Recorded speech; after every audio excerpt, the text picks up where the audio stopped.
Am I the only one that didn't know? Statistically, in the chaos of a Warcraft battlefield, it's not the strongest or the bravest who survive, but those who adapt the fastest. The air is thick with the metallic tang of blood and the smoke of siege engines. A mournful horn echoes, a signal of a desperate stand, not victory. Here, survival is more than instinct, it's a test of will, hope, and strategy. The stranger beside you becomes your shield, your ally. In these moments, existence is stripped to its core. Though set in the fantasy of Warcraft, this drama echoes real history, from Mongolia's plains to Agincourt's fields. The questions are timeless. How does a community endure when its walls are breached? How does a leader inspire when hope is lost? Azeroth is more than a game. It's a living theatre of endurance. We'll look beyond mechanics to the deeper currents of survival, psychology, economics, tactics and leadership. The lessons learned in a digital siege mirror those of generals and kings. Let's begin with one of the most primal scenarios, the long, patient horror of the siege. A siege is fought not just with weapons, but with despair. In Warcraft, defending Stormwind or Orgrimmar means facing not only attackers, but the enemy within. Doubt, dwindling supplies and rising tension. The thud of siege weapons becomes the heartbeat of a dying city. History mirrors this. At Constantinople, the greatest challenge was not the Ottoman cannons, but keeping hope alive. In-game, guild leaders must quell rumours, distribute rations and project confidence, even when afraid. Attackers use spectacle and intimidation to fracture resolve, parading trophies, taunting defenders. These tactics are as old as war itself, designed to break the spirit before the body. The siege tests the fabric of society. Will people hoard or share, betray or remain loyal? Warcraft's virtual sieges reflect this drama.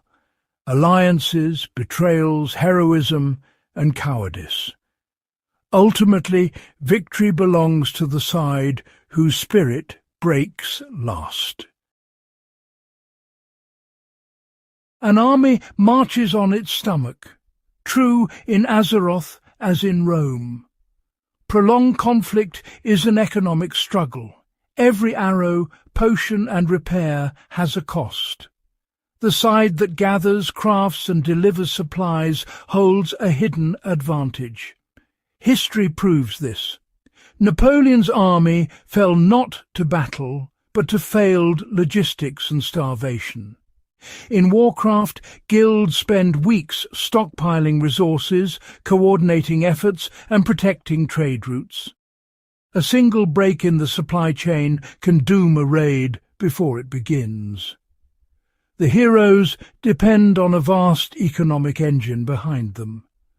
War is rarely won by a single battle, but by sustained supply and morale. Whether managing a guild bank or an army's stores, the challenge is the same. Keep the lifeblood of resources flowing. When outnumbered, survival demands cunning, the courage of the shadow. In Warcraft, rogues and druids strike from darkness, disrupt supplies, and vanish before retaliation. Small, coordinated groups can harass and demoralize armies far larger than themselves. History's underdogs, like Lawrence of Arabia, used raids and sabotage to cripple stronger foes. In Stranglethorn Vale, players learn the terrain, set traps, and use hit-and-run tactics. Knowledge of the environment becomes a weapon. This is asymmetric warfare, turning landscape and unpredictability into allies. Survival favours the adaptable, not the strongest. When direct confrontation fails, change the rules. The guerrilla's goal isn't to win every fight, but to survive and make occupation costly. It's a war of 1,000 cuts, a patient, deadly strategy. Empires have fallen to such tactics both in history and in game. Every great power faces collapse, a cascade where institutions crumble and loyalties fracture. In Warcraft, the fall of the Lich King's scourge mirrors the chaos of real empires like Rome. As leadership falters, order dissolves into chaos and infighting. Guilds collapse when strong leaders depart. Factions form, disputes erupt, and the best players leave. What was once unified becomes fragmented and weak. This mirrors the slow decline of empires undone from within. The lesson leadership and succession are critical. A resilient society is defined not by its strength at its peak, but by its ability to endure crisis. Without strong leadership or a plan for succession, the group's foundation crumbles. The fall of a guild or empire shows how fragile order truly is. The urge to record and share survival strategies is ancient. Today, Warcraft players fill forums and videos with guides and battle reports, modern military chronicles.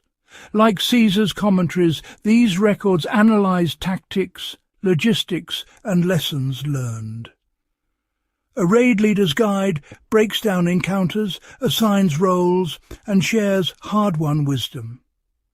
This collaborative process refines strategies and codifies doctrine for others.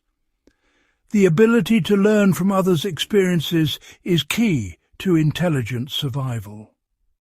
New players stand on the shoulders of digital giants, advancing faster. Civilizations progress by building on shared knowledge, virtual or real. Weaving these threads reveals a tapestry connecting history and digital worlds. The psychology of defenders, the logistics of supply, the cunning of guerrillas, and the chaos of collapse, these are universal. Strategies from Agincourt echo in Warcraft Battlegrounds terrain, technology and teamwork overcome numbers. The principles are timeless, rooted in geography, psychology, and resource management. Strategy is wisdom that transcends its medium.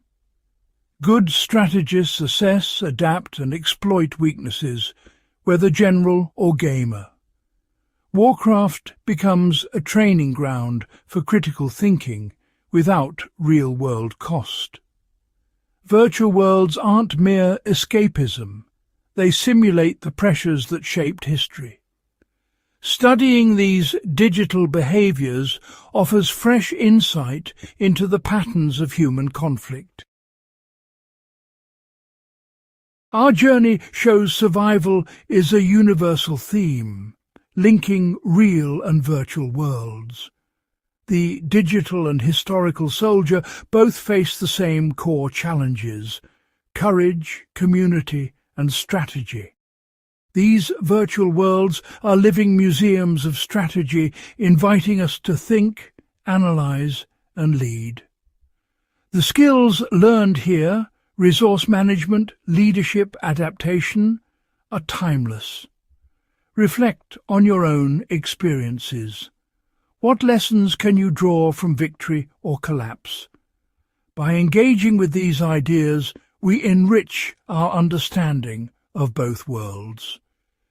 The struggle is timeless, and the wisdom it imparts is a treasure worth seeking.